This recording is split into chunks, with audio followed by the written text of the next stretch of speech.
Tay? Tay? Nasaan po kayo?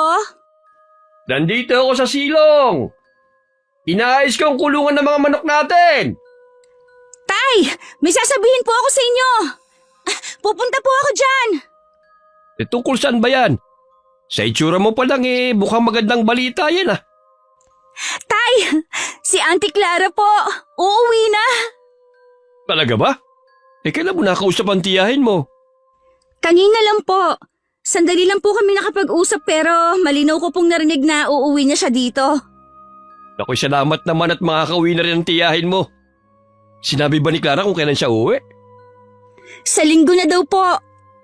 Tamang-tama. Wala kang pasok noon. Mapaghahanda natin ang pag-uwi niya. Ipagluluto ko siya ng tinolang manok. Oo nga, Tay. Tsak, namimiss na ni Auntie ang mga luto natin dito. Dumating ang araw ng linggo ng pagdating ng tiyahin ko. Kami lang ng Itay ang nakakaalam.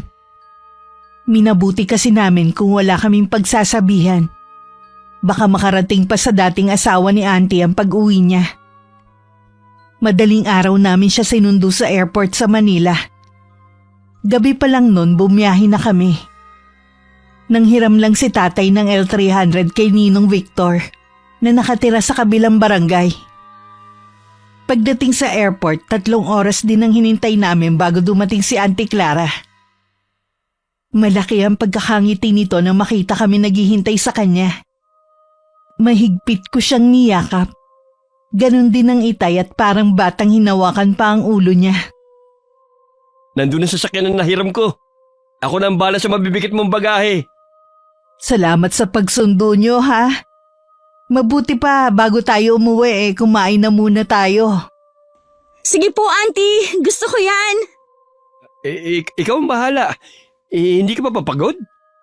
Hindi naman kuya, nakatulog naman ako sa eroplano Nung pauwi na kami, tahimik lang si Auntie Clara habang nakatanaw sa labas ng bintana.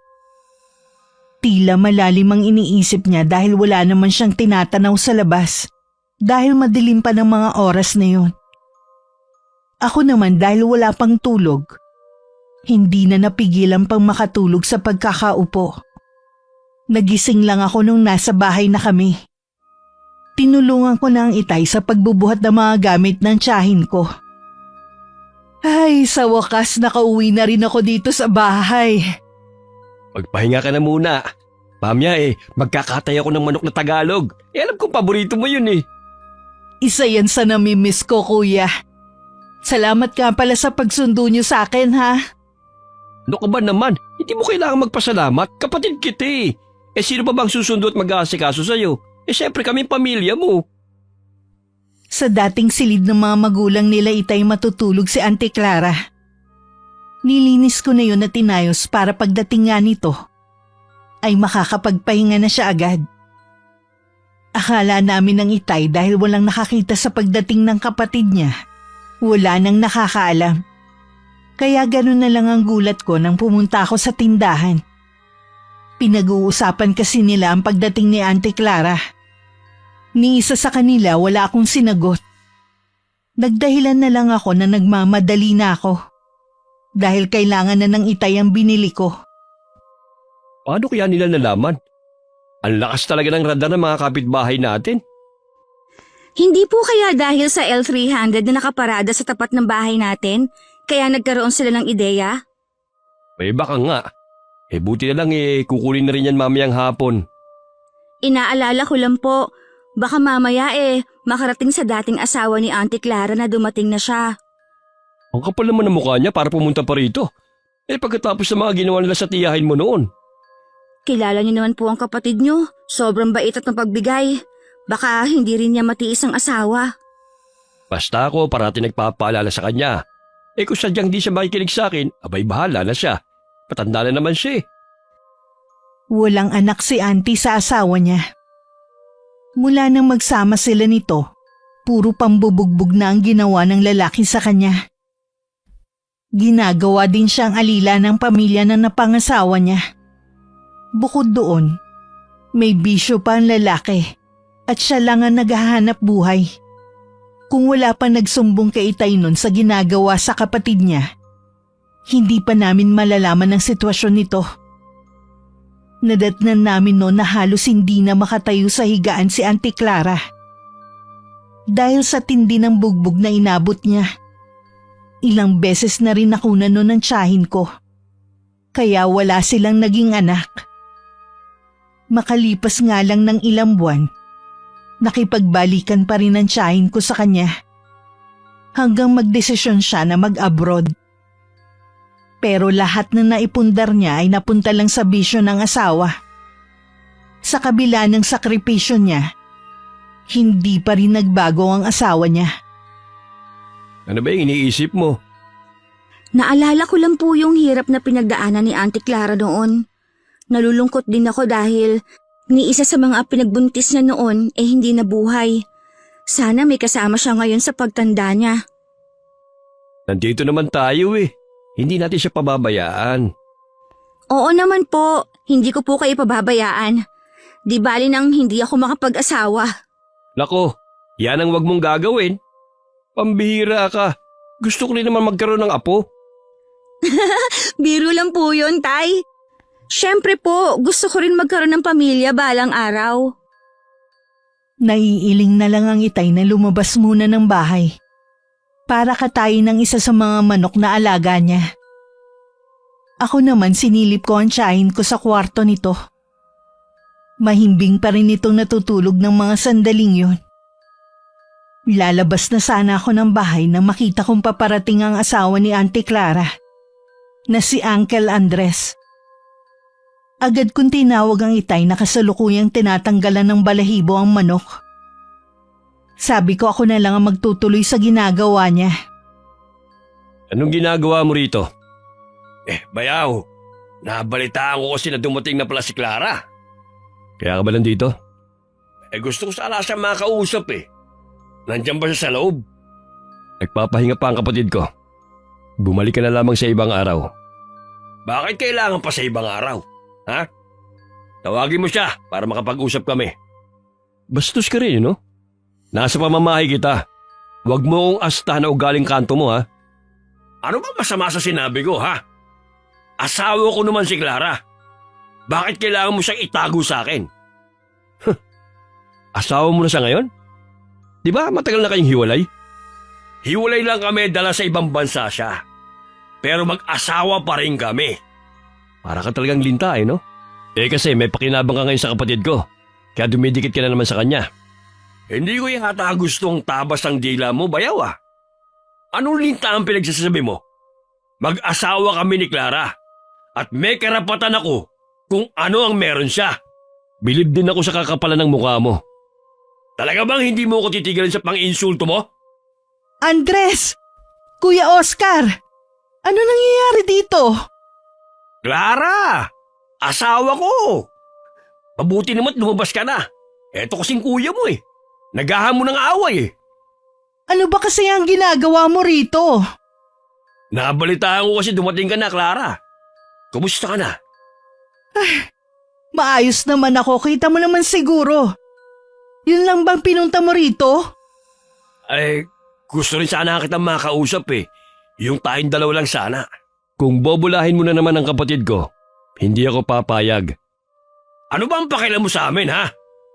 Bakit ba ang init ang dugo mo sa akin? Wala naman akong ginagawang masama sa'yo, ah. May gana ka pa talaga magtanong? Kuya Oscar, nakikiusap ako. Huwag na kayong mag-away. Para naman kayong mga bata eh. Ilang beses na kitang sinabihan, Clara. Sobrang pagpapakatanga na lang kung magpapauto ka na naman sa lalaking to. Hayaan mo na kami makapag-usap, kuya. Walang nagawa ang Itay kundi iwanan muna sila. Hindi naman pinapasok ni Auntie Clara ang asawa nito sa bahay. Sa labas na lang sila nag-usap. Hindi naman nagtagal ay umalis na rin ang tiyuhin ko. Seryoso ang Itay habang nagluluto. Marahil nakikinikinita na nito ang mangyayari. Magkaganon man, hindi pa rin maiwasan ng Itay na madismaya nang marinig mismo sa kapatid ang plano. Sigurado ka na ba sa desisyon mong yan? Oo, kuya. Mag-asawa pa rin naman kami ni Andres. Hindi naman siguro masama kung magsasama ulit kami. Nagbago na naman daw siya. Ilang beses ko na yung narinig sa'yo noon. Ni konti hindi nagbago yang si Andres. Noon yun.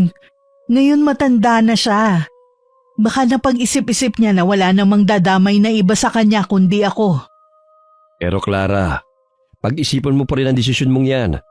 Baka mamaya pagsisihan mo na naman yan. Buo na ang pasya ko, kuya. At saka isa pa, nahihiya naman ako na makisiksik dito sa inyo. May uuwian naman akong asawa. Ano ngayon? Kapatid kita. Natural lang nakupkupin ka namin. Gusto ko rin naman dito kaya lang Mas nangingibabaw ang pagmamahal mo sa asawa mo. Gusto ko siyang bigyan ng pagkakataon, kuya. Baka nga totoo na nagbago na siya. Kung alam mo lang ang mga pinagagagawa niya nung nasa abroad ka. Sabi niya puro lang daw yung paninira sa kanya dahil sa mga taong may inggit sa kanya. Naniwala ka naman sa kanya. Sa'yo nga malupit siya. Nakalimutan mo na ba yung mga pananakit niya sa'yo? Siya ang may kasalanan kung bakit ka ilang beses nakunan. Huwag na nating balikan yun, kuya. Matagal na yung tapos. Ang mahalaga ang ngayon. Nagsisisi na si Andres at handang magbago. Ang hinihingi lang naman niya sa akin ang patawarin ko siya. Pwede mo naman siyang patawarin Pero bakit kailangan mo pang makisama sa kanya? Gusto ko rin na may matawag na pamilya kahit wala kaming anak. Sa tingin ko hindi ko na mapagbabago pa ang isip mo. Sana lang wag mong pagsisiyan ang desisyon mong yan. Nung araw na paalis na ang tiyahin ko sa amin, wala ang itay sa bahay. Alam kong sinadya niya yun. Para hindi makita ang pag-alis ng kapatid niya. Kahit ako nalulungkot. At kinausap ko rin ang tiyahin ko sa plano niya. Pero buo na talaga ang desisyon niya. Hindi ko rin maiwasan na mag-alala sa magiging kalagayan nito kung sakali. Ingatan at alagaan niyo po ang sarili niyo. Oo, iha. Alagaan mo rin ang itay mo, ha? Bawasan na rin kamo niya ang paninigarilyo. At hindi yun maganda sa kalusugan niya. Opo. Lagi ko naman po siyang pinapaalalahanan. Dumalaw po kayo sa amin, ha? Kapag may problema kayo, huwag kayo magdalawang isip na lumapit sa amin. Ang bait mo talaga.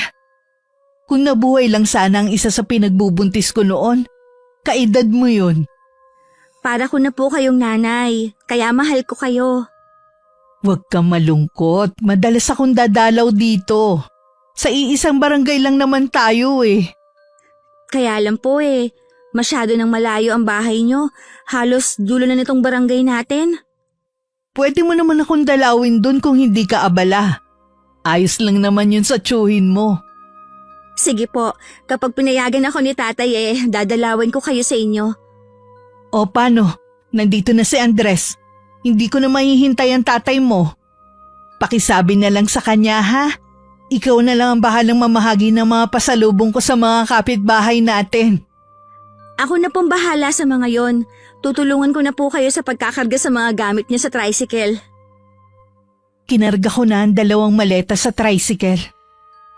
Ang tsuhin ko naman ay ang mga kahon na alam kong mga pasalubong ng tiyahin ko. Niyakap ko pa si Auntie Clara bago siya sumakay sa tricycle. Hindi rin ako agad umalis sa kinatatayuan ko, habang tanaw ko pa ang sinakyan nila. May 1 oras na sigurong nakakaalis si Auntie Clara nang dumating naman ang itay. Nakalis na ba ang Auntie Clara mo? Opo tay, kanina pa. Saan po ba kayo galing? Sa bahay ng Ninong Victor mo. Hindi naman po yata mahalagang ipinunta nyo kina Ninong Victor Gusto nyo lang yata umiwas. Mabuti na yung wala ako dito nang umalis yung tiyahin mo. Baka kasi may masabi pa akong hindi maganda Magkasamaan lang kami ng loob. Hindi ko po maiwasang mag-alala kay Auntie Clara. Tingin ko po hindi na magbabago ang asawa niya Yun din ang tingin ko Baka ubusin lang nun ang pera ni Clara. Pero wala na tayong magagawa. Matigas ang ulo ng tiyahin mo Tay, iniwan na po pala ni Auntie Clara yung mga pamimigay niya sa kapitbahay. tayo na lang daw po ang bahala. Sa kabila ng mga pinagdaanan niya, hindi pa rin niya nakakalimutan ng mga taga rito. Sadya naman po talagang mabait at mapagbigay si Auntie Clara. Oo, totoo yan. Na inaabuso naman ni Andres at ng pamilya niya. Ipagdasal na lang po natin ha, maging maayos ang kalagayan ni Auntie Clara sa piling ng asawa niya. Oo nga. O sige na, ipamigay mo na yung mga pasalubong ng tiyahin mo sa mga kapitbahay natin. Magpapatuka lang ako ng mga manok. Agad naman akong sumunod sa inuutos sa akin ng itay. Tuwang-tuwa naman ang mga kapitbahay namin sa mga ibinigay ko sa kanila. Maging ang mga batang nakatanggap ng mga tsokolate. Ipapaabot ko na lang po ang pasasalamat ninyo kay Auntie Clara kapag dumalaw siya dito sa amin. Umalis na kasi siya kanina sinundo nung asawa. Matulin na lumipas ang isang buwan. Hindi pa rin dumadalaw sa amin si Auntie Clara. Wala rin kaming balita sa kanya. Kahit hindi nagsasalita ang itay, alam ko naman nag-aalala rin siya. Malimit ko din siyang makitang nakatanaw sa labas ng bintana at tila malalim ang iniisip. Tay? Nakapagsaing ka na ba? Opo, Maya-maya na siguro. Maaga pa naman eh. iniisip niyo siguro si Auntie Clara, no? Hindi ko maiwasan na hindi siya isipin. Mahigit 1 buwan na rin mula na umalis siya rito sa bahay. Kaya hanggang ngayon wala pa rin tayong balita. Gusto ko po sana siyang puntahan sa kanila. Kaya alam po sabi niyo hayaan na natin si Auntie Clara nang dumalaw sa atin. Baluarte na kasi ng pamilya ni Andres sa lugar na yon. Noon pa, hindi ko na sila gusto. Kaya ayaw kita mapagawi doon. Ayos lang naman siguro siya doon. Baka nga po masaya na ang Auntie Clara. Bilin ko naman po sa kanya kapag may problema siya, huwag siya magdadalawang isip na pumunta dito. Sa bagay nga. Sige na, maghain ka na at makapaghapunan na tayo. Opo, huwag na po kayo mag-isip ng kung ano-ano. Ayos lang si Auntie Clara sa kanila. Tingin ko naman na panatag na rin ang kalooban ng itay dahil sa sinabi ko. Lingid sa kaalaman namin. Kasalukuyang dumadanas ng matinding kalbaryo ng mga sandaling yon si Auntie Clara. Hindi ako naniniwala na ito lang yung naitatabi mong pera! Nasaan ang pera mo? Saan mo tinatago? Maniwala ka.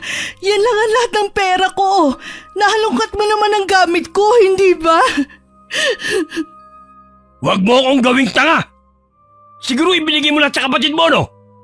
Ako ang asawa mo! Iba na ikinabang ng pera mo? Ha? Wala akong binibigay kay Kuya Oscar. Maniwala ka sa akin. Sinungaling! Ilang taong kang pabalik-balik sa abroad? Wala kang man lang naipon? Hindi ka naman nagpapadala sa akin, Maniwala ka sa akin, hindi ako nagsisinungaling. Leche! Bakit ba kasi kinuha-kuha pa kita? Wala naman pala akong mapapakinabangan sa'yo! Akala ko ba mahal mo ko kaya gusto mo magsama ulit tayo? Sabi mo bigyan ko ng pagkakataon na maayos ang pagsasama natin. Hindi pa man nagtatagal, bumalik ka na sa dati. Naniwala ka naman! Sinabi ko lang yun dahil akala ko mapera ka. Wala naman pala akong maihita sa'yo. Tama pa lang, Kuya Oscar. Hindi ka na magbabago kahit kailan. Huwag mo nga babanggitin ang pangalan ng kapatid mo dito sa bahay ko. Lalo mo lang pinakukulo ang dugo ko eh. Sana nakinig na lang ako sa kanya. Dapat talaga nakinig ka sa kanya. Boba ka kasi. Pinairal mo naman yung katangahan mo. Kung kailan ka tumanda, tsaka lalong naging mapuro ang kukote mo. Aambaan pa sana si Auntie Clara ng suntok ng asawa niya nang marinig nilang merong tumatawag sa labas ng bahay nila. Iniwanan pa siya ng matalim na titig ng asawa. Napahagulgol na lang ng iyak ang tiyahin ko. Naalala rin niya ang mga sinabi sa kanya ng itay. Noon lang niya napagtanto na tama lahat ng mga sinabi namin sa kanya. Walang araw na hindi binubugbog si Auntie Clara ng asawa. Wala naman siyang mapagsumbungan na taga roon. Maliban kasi sa malalayo ang agwat ng bahay. Puro pa kamag-anak ng asawa niya ang nasa paligid. Alam niyang hindi rin siya kakampihan ng mga yun. Ito lang ang ulam natin? Pagkatapos ko mababad ng ilang oras sa initan? Ito lang papaulam mo sa akin? Sardinas? Para ka naman nakakalukon dyan Iyan lang kasi ang ulam sa tindahan eh. Sana gumawa ka ng paraan. Hindi yung iaasa mo lang sa tindahan. Wala na kasing natira dun sa kinita ko sa paglalabandera. Alam mo naman pala na walang natira. Sana gumawa ka ng paraan. Bukas, masarap ang ulam natin. May magpapagamas kasi sa akin. Hindi ko na mahihintay ang bukas. Ngayon ko gustong kumain ng masarap na ulam. Anong gagawin ko? Yan nga lang ang ulam sa tindahan. Wala kang magagawa pero ako meron. Para kahit papaano, mabawasan ang pagkabuglot ko sa'yo. Halika, sumama ka. Saan mo ko dadalhin? Bitiwan mo ko, Andres! Maawa ka sa akin! Huwag ka na magpumilyas pa! Lalo ka lang masasaktan! Bakit tayo nandito sa likod? Ano gagawin mo sa akin? Andres! Ayan! Kumain ka ng putek! Diyan ka na babagi sa lubluban ng kalabaw! Andres! Maawa ka sa akin! Pakawalan mo ko! Hindi! Sige! Lumamon ka ng burak!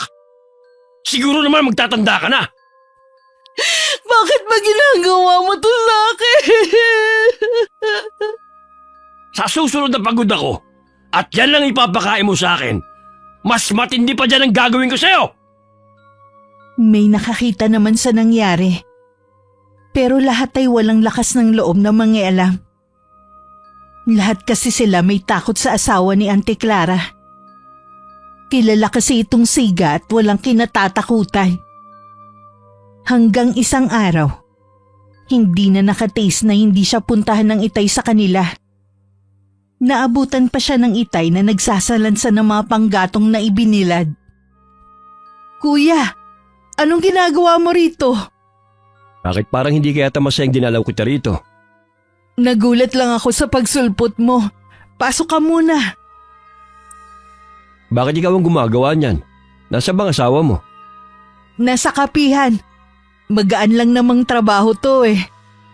Maupo ka muna dyan. Ipagtitimpla lang kita ng kape. Para yatang pumayat ka. Nagkasakit ka ba? Ha? Oo. Natrangkaso ako eh. Uso kasi dito nahawa yata ako. Kumusta naman ang pagsasama niyo ni Andres? Ayos naman kuya. Tinupad nga ni Andres ang pangako niya na magbabago na. Totoo ba yung sinasabi mo? Oo naman kuya. Bakit naman ako magsisinungaling? Baka lang ka ako pinagtatakpan mo na naman ng asawa mo tulad ng dati.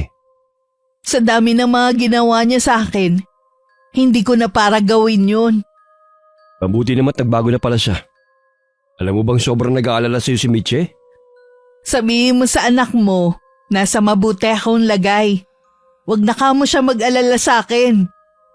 Ano nga pala ang oras ng uwi ng asawa mo? Mamayang hapon pa kuya. O paano? Hindi na rin ako magtatagal. Gusto ko lang na makita ang lagay mo rito. Dadalam na lang ulit ako sa ibang araw. Sige kuya, minsan ako naman ang dadalaw sa inyo. Mag-iingat ka sa pag-uwi mo ha? May nakakita kay Itay na dumalaw kay Auntie Clara. Agad naman yun nakarating sa asawa nito. Nung hapon na umuwi ito, mainit na naman ang ulo. Kaya napagbuhatan na naman ang kamay ang tiyahin ko. Bakit nagpunta ang kapatid mo rito, ha? Anong sinabi mo sa kanya? Nagsumbong ka ano? Hindi. Wala akong sinumbong sa kanya. Kaya lang naman siya nagpunta dito para dumalaw. Yun lang ang dahilan. Oras na malaman kung nagsumbong ka sa kanya, papatayin kita. At ang kapatid mo, idadamay ko na rin ang pamangkin mo. Hindi ako magsusumbong. Pangako yan. Huwag mo lang silang idamay pa. Siguraduhin mo lang na hindi ka magsusumbong sa mga ginagawa ko sa'yo. Bago ka pa niya masakluluhan, naibaon na kita sa lupa. At saka ako sila isusunod. O ano pang tinutunga-tunga nga mo dyan? Pagsilbihan mo na ako! Agad naman nang tumalima si Auntie Clara sa takot na masaktan muli. Pinagtimpla niya muna ng kape ito at saka minasahe habang nakaupo. Hindi naman mawala ang kaba sa dibdib ko. Kahit sinabi pa ng itay na nasa maayos naman na kalagayan ng tiyahin ko. Sa sobrang lalim ng iniisip ko, hindi ko natuloy na malayang dumating na ang itay galing sa kaibigan nito. Kanina pa kita tinatawag, hindi ka sumasagot ah. Akala ko tuloy umalis ka ng bahay. Pasensya na, Tay. Hindi ko po narinig ang pagtawag nyo. Ano ba kasi yung ginagawa mo? Wala naman po, iniisip ko lang kasi si Auntie Clara eh. Di ba sinabi ko naman sa'yo, nasa maayos ang kalagayan. Mukha naman nagsasabi siya ng totoo eh. Ay, ewan ko ba, Tay? Iba talaga ang kutob ko eh. Ang mabuti pa, sa susunod na pagdalaw ko sa kanya, sumama ka. Para ikaw mismo makakita sa kalagayan ng tiyahin mo. Mabuti pa nga po, Tay. Kailan po nating dadalawin si Auntie Clara? Baka sa 1 linggo na. Busy kasi kami ng Ninong Victor mo eh. Ano po bang pinagkakaabalahan nyo ni Ninong Victor? Parati na lang po kasi kayong magkasama eh.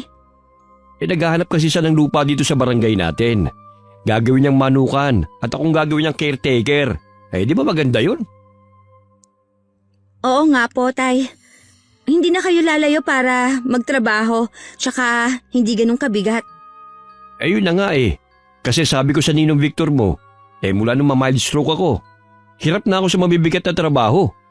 Kaya talagang malaking tulong sa atin kung sakali matutuloy ang kanyang manukan. May nakita na po ba kayong lupa? Meron na. Kaya ngayon ang pupuntahan namin para makausap yung may-ari. Dahil sa magandang balitang yun ng itay, nawala saglit ang pag-aalala ko kay Auntie Clara. Hanggang tuluyan na ngang nawaglit sa isipan ko.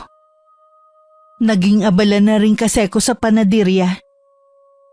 Ito ang negosyong itinayo namin ng kaibigan ko.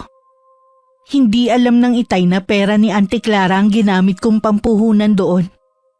Gusto kasi ng tiyahin ko na may mapupuntahan ng pera nito. Para kung sakali man na hindi na siya maaaring magtrabaho sa abroad, ay meron siyang aasahan. Wala akong alam na isa sa ikinagagalit ng asawa ng tiyahin ko ay kung saan napunta ang pera nito. Mabuti pa magpahinga ka na, Andres. Lasing ka na eh. Huwag mo nga akong pinakikialaman. Ipokrita ka rin no? Akala mo kung sino kang mabait. Kung kanino mo naman inahabilin yung pera mo. Andres, hindi ba sinabi ko naman sa'yo na ubos na sa'yo at sa pamilya mo ang lahat ng perang dala ko? Wala na talaga akong perang tinatago. Sinungaling! Hindi mo ako mapapaniwala sa mga sinasabi mo. Andres! Saan ka pa ba pupunta? Magpahinga ka na lang dito. Tuloy-tuloy lang sa pag-alis ang asawa ng tiyahin ko. Nakiusap naman siya sa isa nitong pinsan na sundan ng asawa. Nag-aalala kasi siya na baka kung mapano to sa daan. Hindi rin kasi makasunod si Auntie Clara. Dahil baka sa kanya matinding sugat na tinamo. Dahil sa pagbuhos sa kanya ng mainit na tubig nung isang araw. Nag-aalala siya na baka may makakita at makarating kay itay ang nangyari. Dumiretso sa bahay namin ang lasing na asawa ni Auntie Clara. Sa daan pa lang sumisigaw na ito. Bakit ka nang gugulo rito? Mabuti naman bayaw. Hinarap mo ako. Akala ko hindi mo ako haharapin eh. Kaya pala ang lakas ang loob mong pumunta rito dahil nakainom ka. Ano naman? Hindi na ba tayo pwede mag-usap ngayon? Sabihin mo na kung anong kailangan mo. Tapos umulis ka na. Nakakaya sa mga kapitbahay.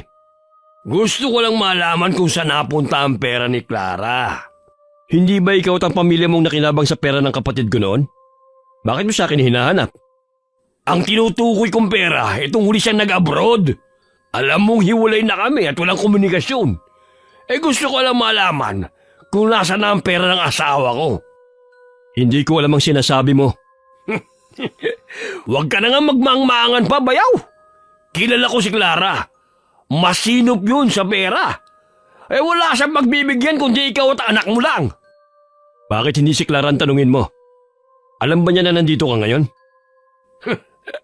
Tinanong ko na siya at sabi niya wala na siyang pera. Yun naman pala eh. Baka sa'yo at sa pamilya mo lang naubos ang pera ng kapatid ko. Dahil kami, walang natatanggap na pera sa kanya. Pareho talaga kayong sinungaling. Mabuti pa, Wally. Iuwi mo na tong pinsan mo. Baka hindi ako makapagpigil kung ano pa magawa ko sa kanya. Hinila naman ito ni Mang Wally pagkatapos humingi ng dispensa kay Itay. Nagpupumiglas pa si Uncle Andres. Pero dahil sa kalasingan, nagawa naman itong hilahin na pauwi ng pinsan. Naiiling pang pumasok ng bahay ang Itay. Ang kapal ng mukha para paghanapan tayo ng pera? Tay, alam kaya ni Auntie Clara na sumugod dito ang asawa niya? Baka hindi niya alam. Imposible naman kasi na hindi niya pipigilin si Andres sa pagsugod dito. Hindi ko tuloy maiwasan na mag-alala kay Auntie Clara. Napapaisip tuloy ako sa sinasabing pera ni Andres. Ibig bang sabihin nun walang naipon na pera ang tiyahin mo? Baka po may dala siya. Imposible po na wala, baka naubos na. Noon pa naman ubos biyaya na magbigay si Auntie Clara sa mga kamag-anak ng asawa niya. Kung wala ng pera si Clara, baka mamaya bumalik na naman sa dati ang ugali ng asawa niya. Sa inasal po niya kanina, hindi imposible yon. Pareho kaming kabado ng Itay ng gabing yun sa pag-iisip sa sitwasyon ngayon ni Auntie Clara. Lalo na ako na buong gabing gising. Kinabukasan maaga na namang sinundo ni Ninong Victor ang Itay. Gusto ko sanang puntahan ng tiyahin ko, kaya lang maraming gagawin sa panaderya. Absent pa naman ang isang helper kaya hindi ako makaalis. Pag uwi ko sa bahay, nadatnan ko na doon ang Itay. Galing ako sa bahay ng Auntie Clara mo kanina. Walang tao. Sabi nung napagtanungan ko, baka naglalabandera ang tiyahin mo. Ho? Naglalabandera si Auntie Clara? Bakit naman po hinayaan yun ng asawa niya? Hindi lang yun ang nalaman ko. Sabi pa na napagtanungan ko, malimit daw sakta ni Andres ang kapatid ko. Sabi niya nga be, iba talaga ang kutob ko Noong una raw mabait pa si Andres at ang pamilya niya kay Clara. Nung wala na raw maibigay, lumabas na ang tunay na mga ugali. Kailangan natin puntahan si Auntie Clara. Baka kung napapano na siya ngayon. Bukas na bukas na ipupuntahan ko siya. Kinabukasan nga maagang umalis ang Itay. Gusto ko sanang sumama kaya lang tumanggi siya. Isasama naman daw niya ang kapatid pauwi sa bahay namin. Sa panaderya lumilipad ang isip ko. Parang gusto ko nang hilahin ang oras. Palagi din ako nakasulyap sa orasan sa dingding.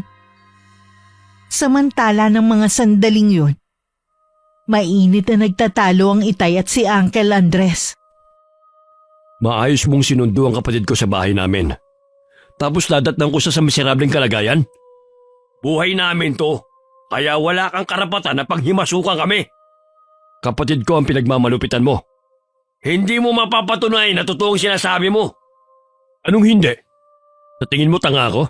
Para hindi malaman na ang mga sugat at pasa niya ay kagagawan mo? Umalis ka na! Bitiwan mo ako. Huwag mo ako maitulak-tulak na hayop ka. Pagbabayaran mong ginawa mo sa kapatid ko. Sa ayaw at sa gusto mo, isasama ko na siya pauwi. Magkakamatayan muna tayo bago mo siya maisama. Hayaan mo na lang siya. Hindi mo naman siya inaalagaan Bakit hindi natin tanungin ang kapatid mo? Sasama ka ba sa kapatid mo, Clara? Nakikiusap ako sa inyo. Huwag na kayong mag-away. Kuya, umalis ka na lang. Hayaan mo na lang kami.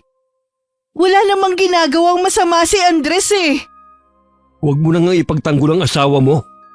Halos patayin ka na niya sa bugbog. Pero nagagawa mo pa rin siyang pagtakpan? Maayos ang pagsasama namin ni Andres. Ikaw ang nanggugulo sa amin. Nakikiusap na ako sa iyo. Sumama ka na sa akin. Iwan mo ng asawa mo. Naghihintay na sa atin si Miche. Pasensya ka na, Kuya Oscar. Hindi ko kayang iwan ang asawa ko. Umuwi ka na sa inyo at huwag nang babalik dito. Hindi ko hahayaan na sirain mo ang pagsasama namin ni Andres. Clara, bakit ganyan ka magsalita? Tinatakot ka ba ng hayop na to? Hindi kuya, hindi ako tinatakot ng asawa ko. Siya ang pinipili ko dahil mahal ko siya. Tama ng drama nyo! Siguro naman, Oscar, naniniwala ka na. Kaya pwede ba? Umalis ka na at huwag ka na ulit tutungtong sa lugar na ito. Dahil kung hindi, ipabubugbog ito sa mga pinsang ko rito. Nang sulyapan ng itay si Auntie Clara, nakatungo lang ito. Alam din ng itay na umiiyak ang kapatid niya. Napabuga na lang ng hangin ng itay bago naglakad palayo sa bahay ng mag-asawa. Hindi rin siya makapaniwala sa mga narinig na binitiwang salita ni Auntie Clara. Inaasahan ko na sa pag-uwi ko ng bahay daratnan ko na ang tiyahin ko. Pero nag-iisa lang ang itay. Ang Auntie Clara po. Hindi siya sumama. Bakit po? Ano nangyari? Mas pinili niya ang hayop niyang asawa kaysa makawala sa pang-aabuso nito. Sana po pinilit niyo siya. Lahat ginawa ko na, pero ayaw niya talagang umuwi dito sa atin. Mas matimbang ang pagmamahal niya kay Andres, kaya handa siya magtiis sa piling nito. Pupuntahan ko siya. Ako ang kukumbinsi sa kanya na iwan na niya ang asawa niya. Huwag kang pupunta sa kanila. Wala ka na rin namang magagawa pa eh. Nakapagdesisyon ang tiyahin mo. Hayaan na lang natin siya. Tay naman! Baka naman mas lalo lang mapahamak si Auntie Clara kung pababayaan natin siya. Hindi naman natin siya pinabayaan. Yun ang kagustuhan niya. Desisyon niya magtiis kasama ang asawa niya. Baka naman po tinatakot lang siya. Yun din ang akala ko. Pero natitiyak ko na siya mismo ang ayaw sumama. Tingin ko ba kay itay parang tumanda ang itsura. Laylay kasi ang balikat niya at malungkot ang muka. Nakatungo lang siya at hindi na ulit nagsalita. Sa huli na pag-isip-isip ko na tama ang itay. Baka nga mas mahal talaga ni Auntie Clara ang asawa. Kaya hindi niya to maiwan. Naitanim ko tuloy sa isip ko na kahit kailan hindi ko tutularan ng tiyahin ko pagdating sa pag-ibig. Ayoko maging martir katulad niya. Pinagtuunan ko na lang ng atensyon ng panaderya. At ang itay naman ang manukan na ipapatayo ni Ninong Victor. Wala kaming kamalay-malay habang abala kami. Si Auntie Clara ay patuloy na naghihirap sa piling ng asawa nito. Maawa ka sa akin, Andres. Bigyan mo naman ako kahit konting pagkain lang. Gutom na kasi ko eh. Wala na akong lakas para magtrabaho. Itong tira ang kainin mo. Tinikat mo to lang to. Hindi naman ako aso o pusa para pakainin mo nito. Maawa ka naman sa akin. Ibigay mo na sa akin na natitirang kanin sa kaldero. Ano ka, sinuswerte? Kakainin ko pa ito mamaya. Bakit mo ba ito ginagawa sa akin, ha? Lahat naman ng sabihin mo, sinusunod ko. Bakit pinapahirapan mo pa ako? Tigilin mo na nga ako sa kadramahan mo. Ang mabuti pa, kaysa mag-iiyak ka dyan, maglaba ka na lang. Sa sobrang gutom ni Auntie Clara, kahit bubot pa ang mga mangga sa likod ng bahay nila, sinusungkit na niya yon. Para lang malamnan ng tiyan niya. Hindi na rin kasi siya makahingi sa mga kapitbahay. Dahil pinagbawalan sila ng asawa. Hanggang nasanay na lang ang tiyahin ko na tubig lang ang laman ng sikmura. Sinasaktan pa rin siya ng asawa. Lalo na kapag umuuwing lasing. Tama na! Maawa ka na sa akin! Hanggang ngayon, malas ka pa rin sa buhay ko. Akala ko pa naman, siswertehin na ako kapag nakapagbalikan ako sa'yo. Ayun pala, mas dobling kamalasan ang mararanasan ko. Kaya tama lang sa'yong mamatay! Dahil sa matinding pambubugbog na inabot ni Auntie Clara, bigla na lang siyang nabuwal at nawalan ng malay. Natigilan naman ang asawa nito at nahinto sa ere ang hawak nitong sinturon. Tila nawala rin ng kalasingan. Clara? Gumising ka, Clara! Napatay ko yata siya. Pero huminga pa naman siya. Clara! Clara, gumising ka! Huwag mo naman akong takutin! Sa matinding takot ni Uncle Andres, basta na lang niyang iniwan ang tiyahin ko at saka kumaripas ng takbo palayo ng bahay. Ang isang taga ron naman na hindi niya kamag-anak ang biglang kinutubay na baka may nangyari sa bahay ng mga to. Kaya dali-dali niyang tinawag ang asawa at pinuntahan nila ang bahay. Nadatnan nga nilang walang malay ang tiyahin ko. Habang ginagamot ng babae si Auntie Clara, ang asawa naman nito ang pumunta sa bahay namin para ipaalam ang nangyari. Papunta pa lang kami ng Itay, hindi ko na mapigilan na mapaiyak. Lalong lumakas ang pagpalahaw ko nang makita ko ang kalagayan ng tiyahin ko. Auntie Clara! Diyos ko! Bakit ginawa sa'yo ng uncle yan? Kumising na po kayo. Dadalhin ka namin sa ospital. Sabi na mag-asawang gumamot sa tiyahin mo. Kahit hindi na raw natin siya dalhin sa ospital. Hindi maaari, Tay. Tingnan mo nga ang itsura ni Auntie Clara. Naiintindihan kita na sobra kang nag-aalala. Ganun din naman ako. Hintayin na lang natin magkamalay si Clara. Tsaka natin siya iuwi sa bahay. Hindi ba pwedeng ngayon na natin siya iuwi? Mas maigi pa rin kung gising na siya. Gusto ko ring malaman kung ano nangyari. Halata naman po siguro sa itsura niya ang nangyari sa kanya. Napabuntong hininga na lamang ang Itay at minabuting hindi na makipagtalo sa akin. Iyak pa rin ako ng iyak sa tabi ni Auntie Clara. Napakuyom ang kamay ko sa unting-unting pag-ahon ng galit sa dibdib ko. Hindi nagtagal nagkamalay na rin ang tiyahin ko. Nagulat pa siya na magisna niya kami ni tatay na nasa tabi niya. Buti po, nagising na kayo. Kumusta po ang pakiramdam niyo? Ayos naman. Anong ginagawa niyo rito? May nagmagandang loob po na kapitbahay niyo na puntahan kami. Ganun ba? Si Andres. Huwag mo nang hanapin ang taong yun. Mabuti nga wala siya rito nung dumating kami. Baka kung anong nagawa ko sa kanya. Kuya, mangako ka na wala kang gagawin laban sa kanya. Nagagawa mo pa talagang ipagtanggol ang asawa mo? Pagkatapos ng mga ginawa niya sa'yo? Hindi ka na ba talaga magigising sa pagkahumali mo sa kanya? Hindi mo kasi ko naiintindihan eh. Ang hirap mo talagang intindihin dahil bulag ka sa pagmamahal sa asawa mo. Hindi ako sasama sa inyo. Mabuti pang umalis na kayo. Kita mo yung katigasan ng ulo mo. Ano? Hihintayin mo na patayin ka na lang ng asawa mo rito? Ginagawa ko to para sa inyo, hindi para sa sarili ko. Ayoko lang na pati kayo madamay sa galit ni Andres. Anong ibig mo sabihin? Pinagbandaan niya ako na kapag ipinaalam ko o sumama ako sa inyo, pati kayo papatayin niya. Hindi bali nang ako na lang ang maghirap. Huwag lang kayo. Total wala naman akong pamilya. Kami ang pamilya mo, Clara. Salamat. Dahil gusto mo kami protektahan laban sa asawa mo. Pero kaya na namin ang mga sarili namin.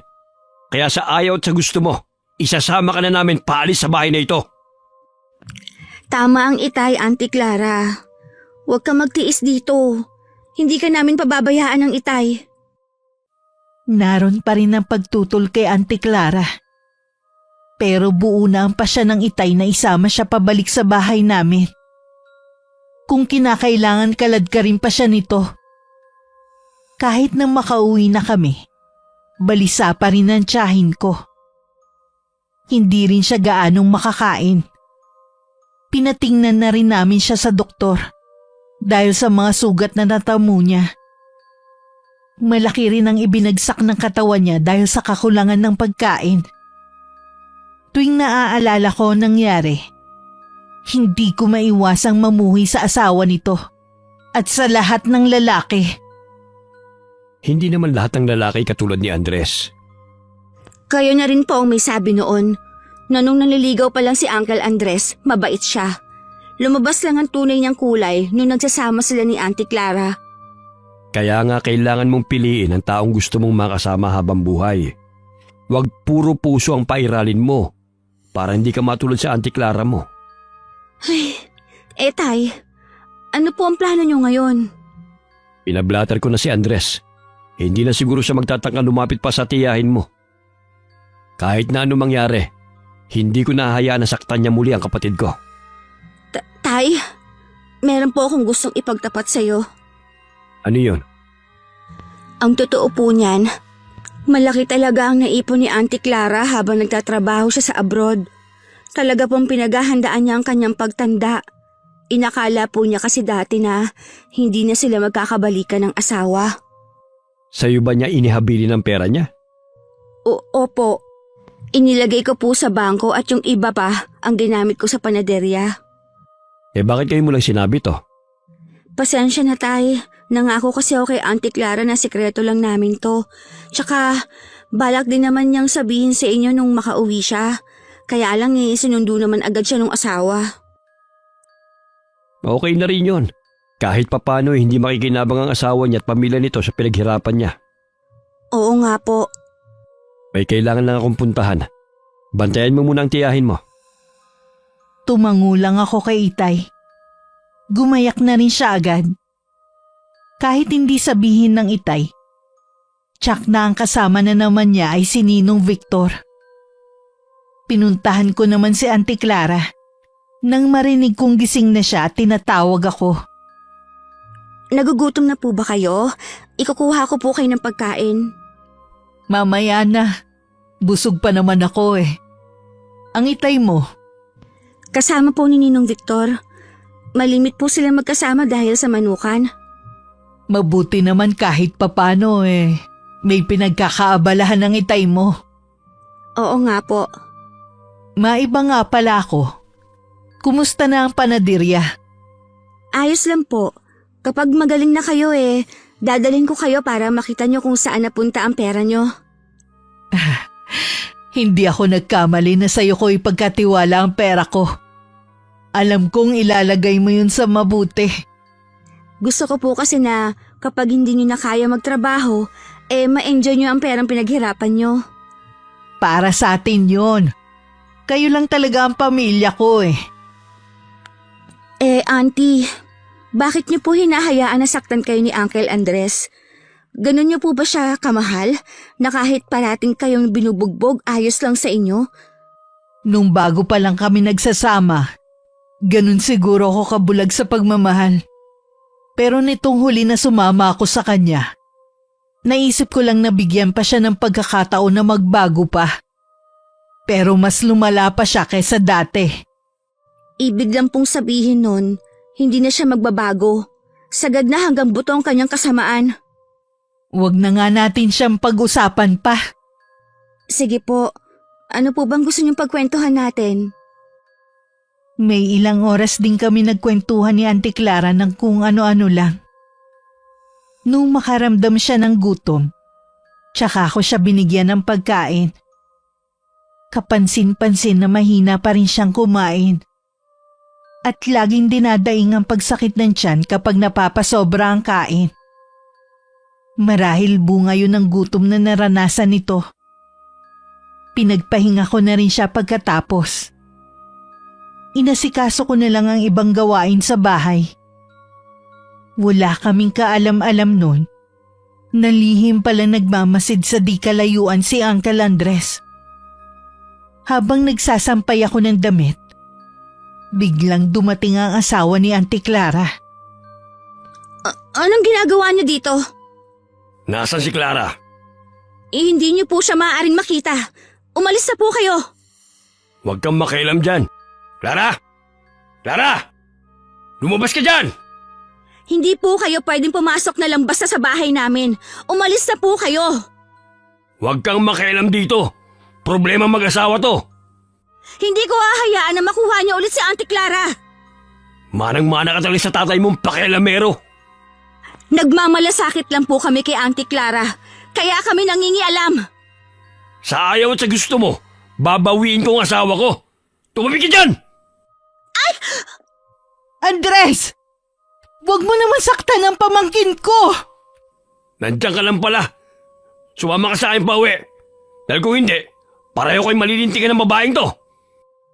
Auntie Clara, huwag po kayong sasama sa kanya. Mapapahamak lang po kayo. Anong mapapamak ang pinagsasabi mo dyan? Asawa ko si Clara. Ako lang ang pwede magdesisyon kung sasama siya. Sinasaktan niyo lang naman siya. Tatawag ako ng tulong. Hindi ako makakapayag na mailabas niyo siya sa bahay namin.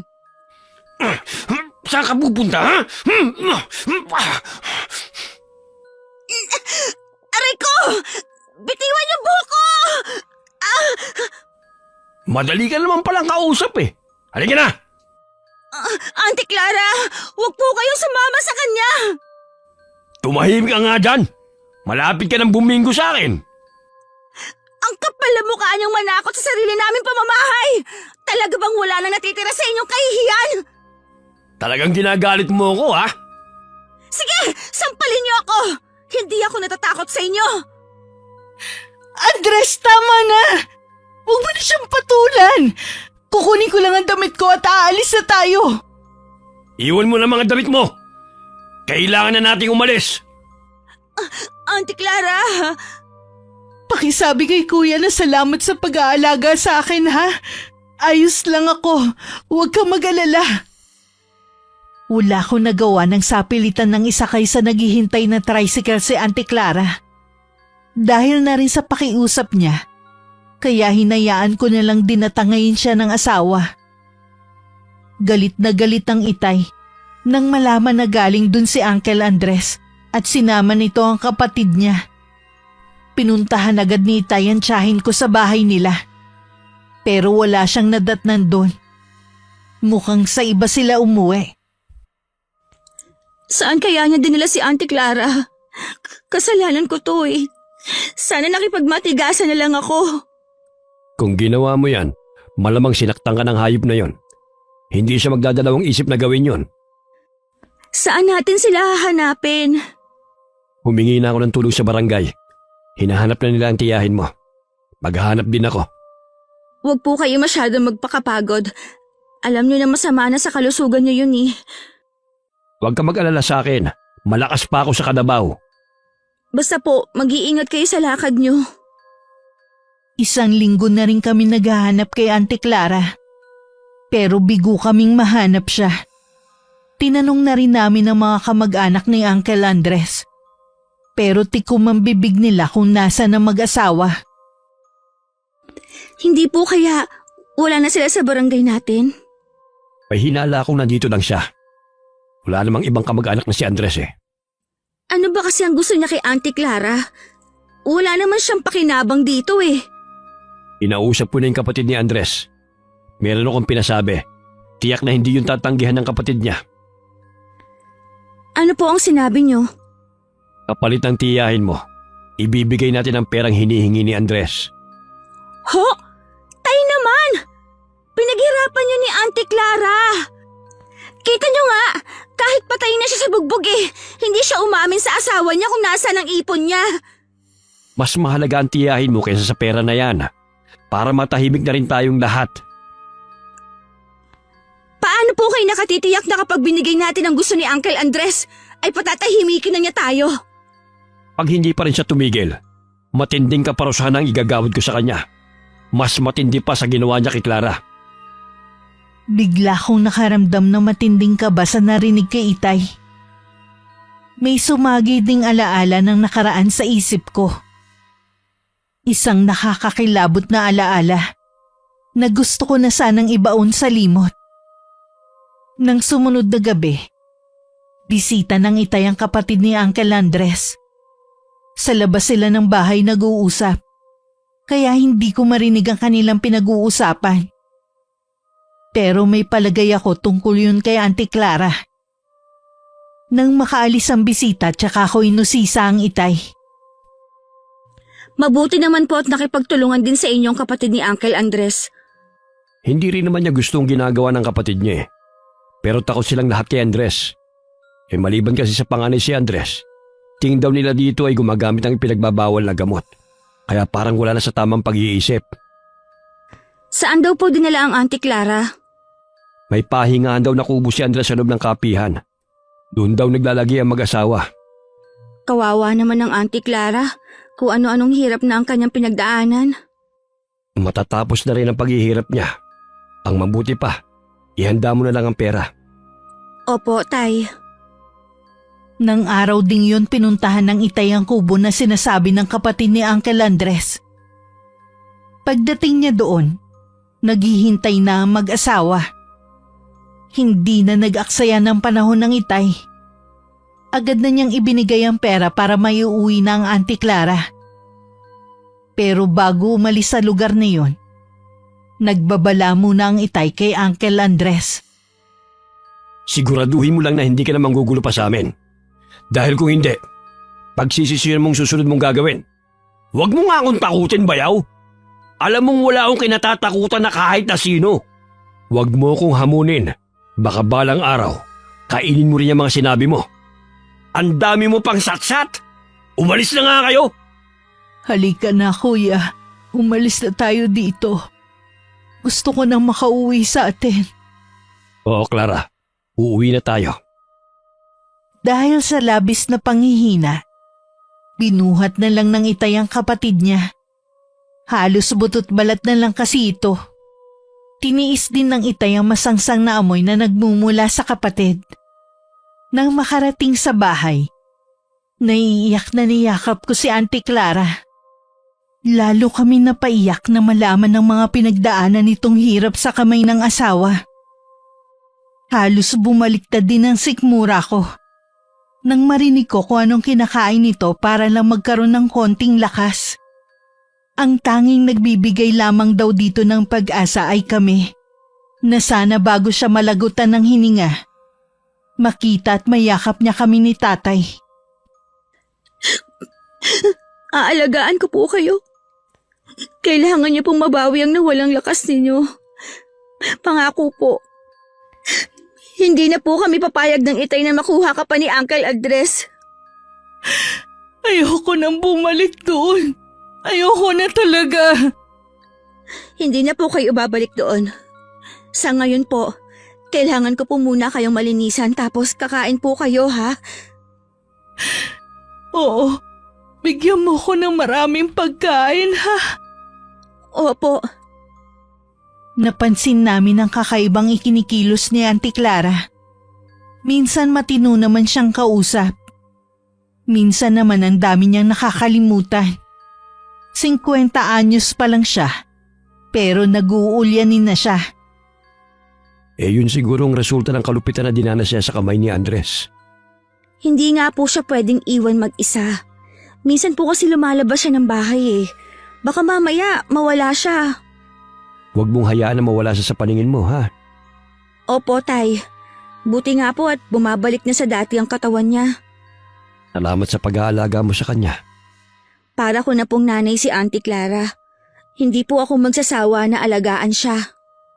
Mamaya ay mag-iihaw ako ng hito. Paborito rin niya yun eh. Bumili kasi ako kay Ato. Mamaya raw ihahatid niya rito. Kasalukuyang nasa tapat ng bintana si Auntie Clara. Pinapanood niya ang mga batang naglalaro sa kalsada. Dahil wala namang masyadong dumadaang sasakyan, madalas talaga sa daan naglalaro ang mga to. Nilapitan naman siya ng itay at nakipagkwentuhan muna rito. Sabi ni Michi malakas ka na raw kumain. Hindi mo na raw sinusukang kinakain mo. Oo, kuya. Hindi na kasi sumasakit ang tiyan ko kapag kumakain ako. Mabuti naman. Magsabi ka lang kung ano pang gusto mong kainin, ha? Ipagluluto ka ni Michi o di kaya ako. Wala ko request ng pagkain. Hindi naman ako maselan eh. Kung ano lang nandyan, ayos na sa akin yun. Oo nga pala. Tumawag ang isa nating kapatid na si Ping. Kinukumusta ka? Hindi ko na sinabi sa kanyang nangyari sa'yo. Ayoko kasi mag-alala pa siya. Tama lang ang ginawa mo, kuya. Kasalanan ko naman ang nangyari sa akin. Ayoko naman damay pa. Wala kang kasalanan. Nagmahal ka lang ng maling tao. Ay, sana huwag gumaya sa akin si Miche. Dasal ko na sana makahanap siya ng matinong lalaki. Iba-iba naman ang kapalaran ng tao. At isa pa, matalino yung si Michi. Hindi siya basta-basta maiisahan. Kaya huwag ka nang umiyak. Dapat lagi ka na ng masaya. Pasensya na. Hindi ko talaga maiwasan eh. Alam kong hindi madaling kalimutan ang nangyari sa'yo. Lalo't paulit-ulit yung trauma. Pero gusto namin, sa kabila ng pinagdaanan mo, maranasan mo pa rin ang tunay na kaligayahan na nararapat para sa'yo. Napakagulgul na si Auntie Clara. Niyakap naman siya ng itay habang patuloy sa pag-iyak. Hinagod-hagod pa niya ang likod ng kapatid. Para hindi mainip sa bahay, isinama ko si Auntie Clara sa panaderya namin. Aliw naman siya sa panadero namin na si Mang Tan sa paggawa nito ng iba't ibang tinapay. Ipinakita ko rin sa kanya ang pagmamasa ko sa ginagawang tinapay. Malayo ang mararating ng panaderya mo. Sa inyo po ito, Auntie, hindi sa akin. Sa akin to? Paano nangyari yun? Nakalimutan niyo na po ba? Pera niyo ang ginamit kong puhunan, kaya po sa inyo ito. Ganun ba? Hindi ko na kasi maalala eh. Pasensya ka na ha. Ang dami ko na talagang nakakalimutan. Okay lang po yon. Maalala niyo rin naman po yun.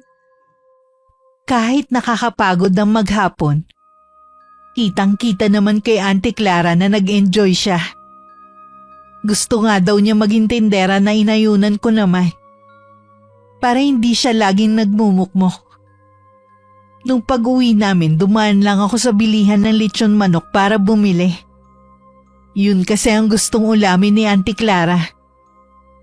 Habang naglalakad pa uwi, hindi namin inaasahan na makakasalubong namin si Uncle Andres. Otomatiko kong hinila sa likuran ko ang tiyahin ko. Ramdam ko rin ang panginginig ng kanyang katawan dahil sa takot. Ano ang kailangan niyo? Kukumustahin ko lang sana si Clara. Maayos na po ang kalagayan niya ngayon mula nang napunta siya sa pangangalaga namin. Kita ko nga, nagkakalaman na ulit siya eh. Nakita niyo na po siya. Pwede bang paraanin niyo na kami? Teka lang muna, kakausapin ko muna si Clara. Ayoko! Umuwi na tayo, Miche! Narinig niyo naman po, ayaw niya makipag-usap sa inyo. Clara, kausapin mo naman ako. Wala naman akong gagawing masama sa'yo eh. Ayoko sabing makipag-usap sa'yo! Bakit ka sumisigaw? Makulit po kasi kayo eh. Sinabi nang ayaw niya makipag-usap sa inyo. Bakit ba nasa likod ka ng pamangkin mo? Nakakatakot ba talaga ang itsura ko, ha? Hindi po sa itsura, kundi sa ugali. Subukan niyo lang pong gumawa ng masama sa amin. Sisigaw ako para makakuha ng atensyon ng mga tao sa paligid. Alam ng mga tao rito ang ginawa mo sa tiyahin ko. Huwag na kayo magtaka kung basta na lang kayong kuyugin ng mga taga rito. Kitang-kita ko pa ang pagkuyom ng mga kamao nito at matalim na titig. Hinawakan ko na sa kamay ang tiyahin ko at mabilis na kaming naglakad palayo. Pagdating sa bahay, noon ko lang naramdaman ang panginginig ng tuhod ko. Ang tapang mo pala, Miche. Hindi ka man lang natakot kay Andres. Hindi katulad ko na namuhay na takot sa kanya. Kailangan ko pong maging matapang para maipagtanggol ko kayo sa kanya. Huwag niyo pong hayaan na laging manaigang takot niyo sa kanya. Para po hindi na niya kayo maabuso sa susunod. Oo, Iha. Magiging katulad mo na akong matapang. Sinabi ko naman kay Itay ang nangyari. Gaya ng inaasahan ko, umuusok ang ilong nito sa galit. May usapan na kasi sila pagkatapos ibigay ang pera. Hindi na ito muling manggugulo sa amin. Baka po ubos na ang perang ibinigay nyo. Yun ang dahilan kung bakit nanggulo na naman siya sa atin. Tsak na hindi na naman niya tayo titigilan. Ako nang bahala kay Andres. Huwag mo lang lulubuyan ang tingin ng tiyahin mo. Lalo na kapag nasa labas kayo. Anong balak niyong gawin, Tay? Yung dapat na noong ko pa ginawa. Tay? Huwag niyong sabihin na... Tama ka nang iniisip. Dapat talaga, noong ko pa ito ginawa. Isinaalang-alang ko lang kasi magiging damdamin ng tiyahin mo. At ang pangako ko sa nanay mo, bago siya malagutan ng hininga noon. Itay, alam niyo naman na may karma ang gagawin niyo. Tingnan yung nangyari kay nanay. Nakatagpo siya ng katapat niya at ibinalik sa kanyang ginawa niyang pambabarang. Tay, ayoko pong mangyari din yun sa inyo. Huwag mong pangunahan na mangyayari. Hindi ko dadanasin ang katulad sa nangyari sa nanay mo noon. Sa masamang tao ko lamang to gagamitin. Kahit anong pakiusap ko kay Itay, naging bingi na siya dahil sa matinding galit na nararamdaman niya. Lalo na nang lumala ang kalagayan ni Auntie Clara. Ayaw na kasi nito maglalabas ng bahay at laging balisa. Pumunta naman si Uncle Andres sa bahay namin at hinahanap ang tiyahin ko. Nagkataon na naroon din ang Itay. Akala ko susugurin siya ni Itay. Pero kalmado lang siyang hinarap nito. Hindi ba may usapan tayo? Bakit nandito ka na naman? Gusto ko kasing makausap si Clara, ang asawa ko. Hindi mo siya maaaring makausap. Tumupad ka sa usapan. Usapan? Wala akong naalala na may usapan tayo. Ang alam ko lang, asawa ko nakatira sa bahay na ito. Kaya ilabas mo siya. Ang asawa minamahal at inaalagaan. Hindi sinasaktan at ginugutom. Hindi mo itunuring na asawa ang kapatid ko. Ilabas mo na si Clara. Tsak naman nasasama siya sa akin eh. Nasa may bintana ako at kitang-kita ko nang biglang nanigas at hindi makagalaw si Uncle Andres. Nanlaki pa ang mga mata nito nang lumapit ang Itay at may binulong rito. Kumuha din ng ilang pirasong buhok ang Itay at saka pumasok na sa loob ng bahay namin. Inutusan na niya ako na isara lahat ng bintana at pinto. Yun ang huling beses na nakita ko si Uncle Andres. Tuwing gabi nagigising ako na tila merong nagsasalita sa kailaliman ng gabi. Bumangon ako para alamin kung ano yun. Nagmumula yun sa kwarto ng Itay. Alam kong sinisimulan na niya ang isang ritual. Tay, nagigising po ako tuwing hating gabi. Naririnig ko po ang ginagawa niya sa kwarto. Pasensya ka na anak kung naabala kong pagtulog mo. Huwag mo na lang pansinin kung ano man ang ginagawa ko. Huwag po kayo masyadong magpupuyat. Alam niyo naman na hindi na mabuti yan sa kalusugan niyo. Salamat sa paalala. Huwag ka mag-alala. Huli na yung gagawin ko mamayang gabi. Maayos na naman ang kalagayan ni Auntie Clara. Kaya isinama ko na siya sa panaderya. Alam ko kasing inip na siya sa bahay. Naroon pa rin naman ang takot niya. Pero sinabi kong ako ang bahala sa kanya. Miche! Bakit po? Nandito si Andres! Dito lang po kayo sa likod ko. Ako na ang bahalang humarap sa kanya. Hanggang dito ba naman manggugulo kayo? Akala ko pa naman, tuluyan na kayo nawala. Galing ako sa bahay niyo. Walang tao. Kaya dito na ako tumuloy. Umalis na po kayo. Kung ayaw niyong ipadampot ko kayo sa mga tanod na nagpapatrolya. Hindi ako nandito para manggulo. Kailangan ko lang si Clara. Ano? Kailangan niyo ang tiyahin ko? Anong gagawin niyo? Sasaktan niyo na naman siya? Pwede ba, Iha? Hayaan mo muna kami mag-usap na mag-asawa. Iba po yata ang tono ng pananalita ninyo. Mukhang mabait kayo ngayon Pero hindi po pwede. Hindi niyo maaaring kausapin si Auntie Clara. Nakikiusap ako. Sinabi na nga... Sige na, Miche. Kakausapin ko na siya. Pero Auntie, baka mamaya kung anong gawin niya sa inyo. Dito lang naman kami mag-uusap eh. Alam ko namang nandyan lang kayo. Hindi niyo ko pababayaan. Ay, sige na nga po. Pero bilisan niyo lang po ang pakikipag-usap niyo. Tumangulang si Auntie Clara. Habang nag-aayos ako ng mga tinapay, hindi ko inaalis sa kanila ang paningin ko. Noon ko lang napansin na biglang bumagsak ang katawan ni Uncle Andres. Nangangalumata din ito. Tanda ng hindi pagkakatulog sa gabi. Nakasuot din ito ng mahabang manggas kahit napakainit ng panahon. Hindi ko alam kung bakit bigla na lang nalungkot si Uncle Andres. At bigla rin bumagsak ang balikat nito. Nang makaalis siya, tsaka ko naman kinausap si Auntie Clara. Ano daw po ang kailangan niya sa inyo? Humihingi siya ng kapatawaran sa mga nagawa niya. Gusto niyang umuwi na ako sa kanya. Pagkatapos sa mga ginawa niya sa inyo, gusto niya naman niya bumalik kayo sa kanya? Hindi ko alam kung saan siya kumukuha ng tapang na sabihin yon. Meron pa siyang sinabi. Hindi ko alam kung paniniwalaan ko. Ano pa po bang sinabi niya? May palagay daw siyang may kumukulam sa kanya. Sino naman po kayang gagawa nun? Tsaka, totoo po ba ang kulam?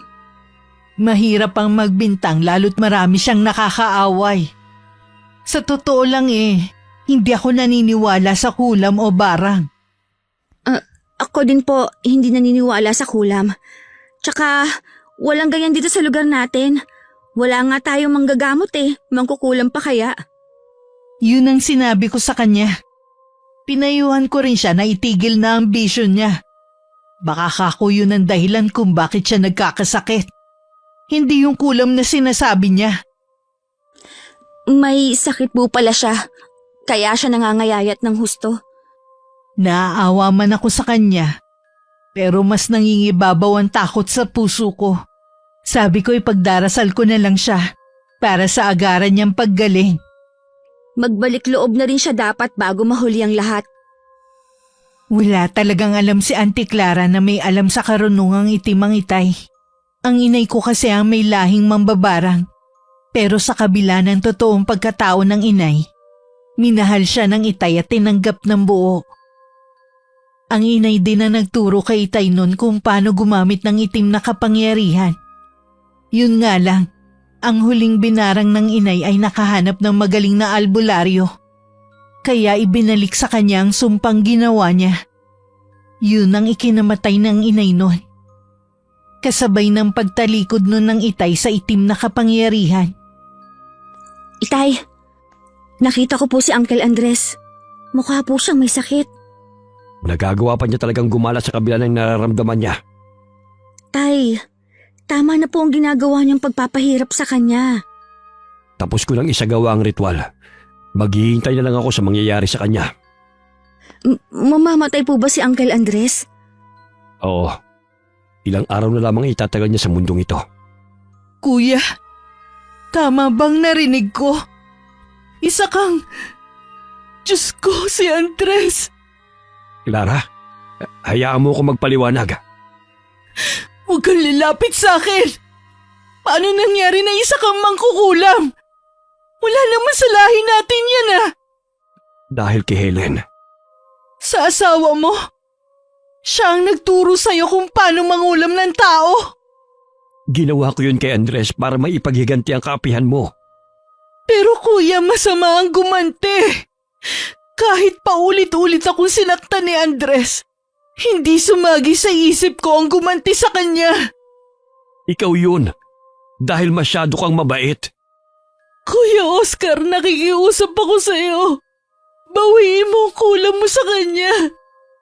Parang awa mo na. Patawarin mo ko, Clara. Huli na para bawiin ko ang ginawa kong ritual. Pinakamabagsik ang iginawad ko sa kanya. Lahat ng lakas ko ibinigay ko sa ritual na yon. Kahit ang pinakamagaling na albularyo, hindi siya maililigtas. Tuluyan na napahagulgol ng iyak si Auntie Clara. Awang-awa naman akong nilapitan siya para aluin. Ang itay naman ay tumalikod sa amin. Nababanaag ko din ng paghihirap kay Itay. Pero hindi ko siya kinakitaan ng pagsisisi sa ginawa niya. Nang puntahan ni Auntie Clara ang asawa, sumama ako sa kanya. Wala naman kami narinig ng pagtutol kay Itay. Pagdating sa bahay, naabutan namin sa kalunos-lunos na kalagayan si Uncle Andres. Kahit hirap na ito, biglang umaliwalas ang mukha nito nang makita ang tiyahin ko.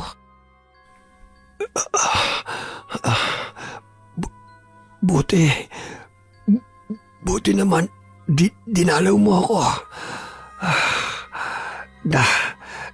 Nararamdaman ko na hindi na ako magtatagal. Salamat at ikaw ang huli kong masisilayan. Patawarin mo ko kung hindi ako agad naniwala sa iyo. Ako ang dapat humingi sa'yo ng kapatawaran. Marami akong pagkukulang sa'yo. Sana mapatawad po ko. Matagal na kitang pinatawad. Dito ko lang sa tabi ko, ha? Wag mo akong iiwan. Dito lang ako. Hindi ako aalis. Kahit hindi nakaaya-aya ang amoy na lumalabas sa katawan ni Uncle Andres, nanatili pa rin sa tabi niya ang tiyahin ko. Ako naman sa labas lang ng bahay tumambay.